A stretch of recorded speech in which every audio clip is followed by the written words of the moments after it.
The last years of Mother Teresa's life were marked by devastating challenges. She faced a battle few could imagine, a profound spiritual pain that accompanied her for more than 50 years. But what exactly did she reveal about this struggle? And why does her story still provoke so much controversy today? Stay with me because what you're about to discover is not just surprising, it might change the way you view faith, doubt, and even the true meaning of sacrifice. Mother Teresa, known worldwide for her kindness and dedication to the poorest of the poor, secretly carried a disturbing fear. Despite being the founder of the Missionaries of Charity, one of the most respected religious groups in the world, she feared that her own words or actions, or even those of her followers, might compromise the mission of the order. Mother Teresa's private letters revealed something no one could have imagined. She described a spiritual emptiness so intense that, at times, it felt suffocating. "Where is my faith?" she wrote in one of her correspondences. "I beg, do not let my soul be deceived. Inside me, everything is empty." But this was not just a passing feeling. This silence of God, as she described it, was a constant companion. Only in brief moments did she feel the divine presence, enough to carry on, but never to relieve the weight of the darkness that accompanied her. For critics, these revelations were like a storm.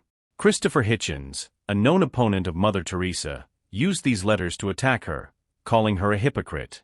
He claimed that her service to the poor was not an act of faith, but an attempt to fill the void in her own soul.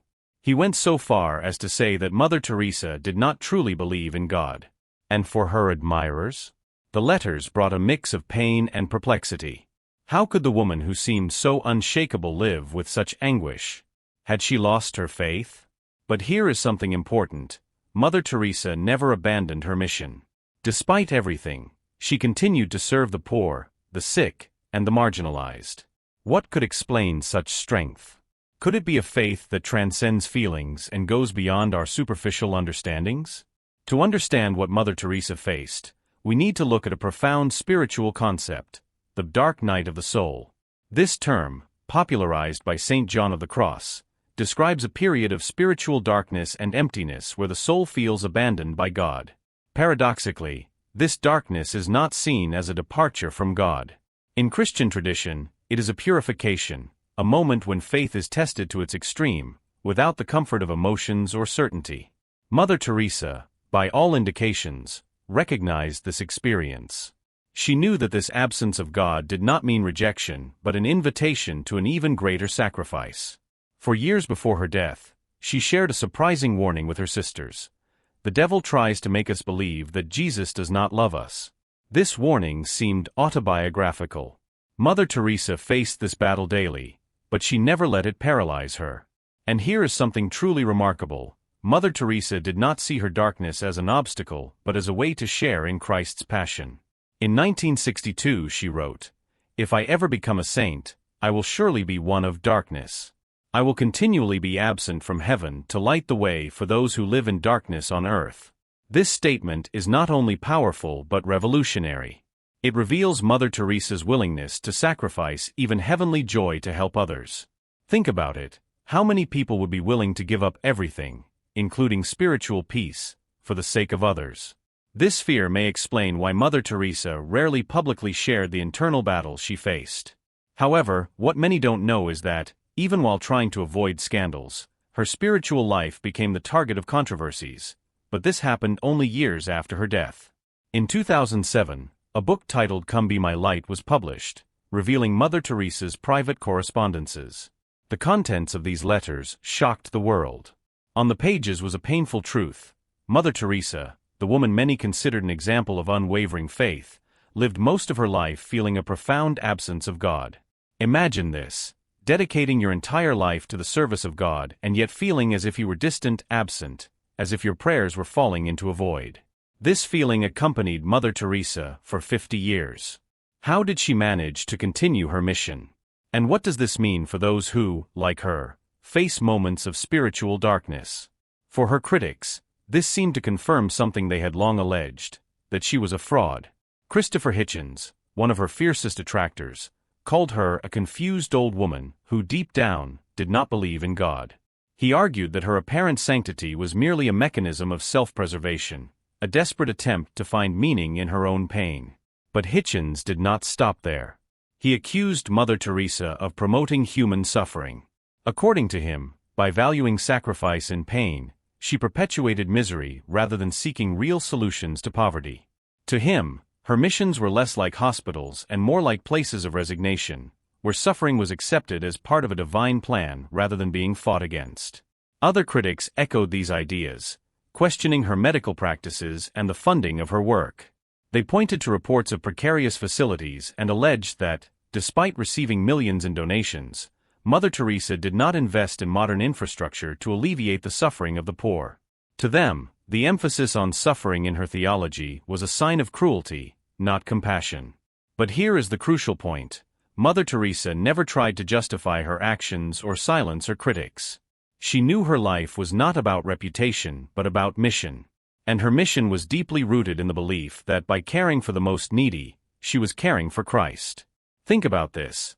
While many debated the how or why of her work, Mother Teresa continued to act. She would say, "I am not called to be successful. I am called to be faithful." This was the heart of her response to criticism, not in words, but in actions. For her, suffering was part of the human condition, something everyone faces at some point in life. But instead of fleeing from it, Mother Teresa believed that suffering could be transformed. In her letters, she wrote that she saw in the pain of the poor a reflection of Christ's passion. This deep identification was not an empty theological argument, it was the foundation of her entire existence. Her vision was clear: suffering was never something desirable, but if inevitable, it could be redeemed through love. And it was this love that guided her every step. One day, a young volunteer asked Mother Teresa why she cared for the dying she picked up from the streets, knowing many would not survive more than a few hours. Mother Teresa responded, "Because, at the moment of death, they are not alone. They die knowing they are loved." This simple answer encapsulates her worldview. For Mother Teresa, it didn't matter how much time someone had left but what could be done in that time. Each moment of care, no matter how small, was a declaration that the individual had value, dignity, and was worthy of love. While Hitchens and others accused Mother Teresa of glorifying suffering, she saw her mission in a completely different light. It was not suffering she glorified, but the human dignity often buried under poverty and pain. She also knew that her actions would not be understood by everyone. In one of her letters, she wrote, "The world may not understand. What matters is that God understands." This belief gave her the strength to continue, even under the weight of public criticism and her own internal battles. Mother Teresa saw in suffering a unique opportunity to see humanity more deeply and act with unconditional love. For her, the true meaning of sacrifice was not simply enduring pain but using that pain as a means to transform the world around her. She often said, "We cannot do great things, only small things with great love." This simple yet powerful vision was the foundation of her actions. While the world divided between those who criticized and those who idolized her, Mother Teresa remained focused on what truly mattered: the poor, the sick, and the rejected. In Calcutta, where many saw only misery, Mother Teresa saw the face of Christ. She founded the Missionaries of Charity not just to provide food, medicine, or shelter, but to restore dignity to forgotten people.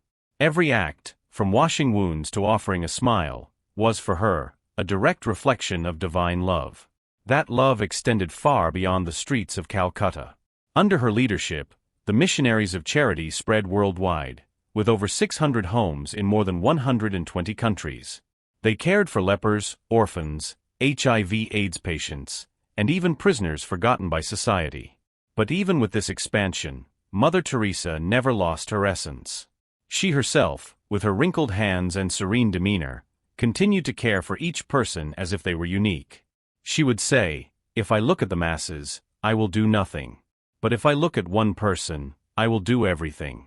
This philosophy was her secret to transforming suffering, both her own and that of others, into something greater. It was a way of telling the world that even in the worst conditions, every life has infinite value. One day, Mother Teresa found a man abandoned in a ditch. He was covered in dirt, with open wounds exuding a terrible smell. Most people passed by him without a second glance. Mother Teresa knelt, cleaned his wounds, and took him to a safe place. When he woke up, he looked at her and asked, "Why do you do this for me?" She replied with the same simplicity that guided her entire life. Because I see Jesus in you. This episode, like many others, demonstrates the depth of her conviction. For Mother Teresa, every act of love was a response to the absence of God she felt. If she could not find him in prayer, she would find him in the faces of the poor. And this is where the story gains even more strength. Mother Teresa was not only dealing with the physical suffering around her, she faced a constant internal battle. The silence of God that echoed in her soul was a daily reminder of her own vulnerability. But instead of shying away from it, she embraced it. She saw this emptiness as a way to better understand those she served. Her letters reveal that even while feeling abandoned by God, she believed her mission was to be His presence for those who felt the same abandonment. This is the most powerful lesson of her life. True sacrifice is not just enduring pain but transforming that pain into love. Mother Teresa was not perfect, but she was genuine. Her actions spoke louder than any criticism, and her dedication left a legacy that continues to inspire millions. Mother Teresa dedicated every moment of her life to a mission that transcended the boundaries of human understanding. She faced criticism, challenges, and an overwhelming spiritual silence but never let it stop her from loving. Her suffering, which many might interpret as weakness, became her greatest strength. She left us a profound legacy, the understanding that even in the darkest nights of the soul, it is still possible to light a candle for others. Mother Teresa proved that true love is not just the one that seeks reward but the one that persists, even when there is nothing but emptiness. And now, I ask you, what can we learn from Mother Teresa's story? How can we transform our own pain and doubts into acts of love that impact the world around us? If you believe this story deserves to be shared, subscribe to the channel and activate notifications so you don't miss more inspiring stories like this. And don't forget to comment, what touched you the most about Mother Teresa's life? Your opinion is very important, and we love to hear what you think. Together, we can keep alive the teachings of people like Mother Teresa and spread the message that, even in the hardest times, love can always make a difference.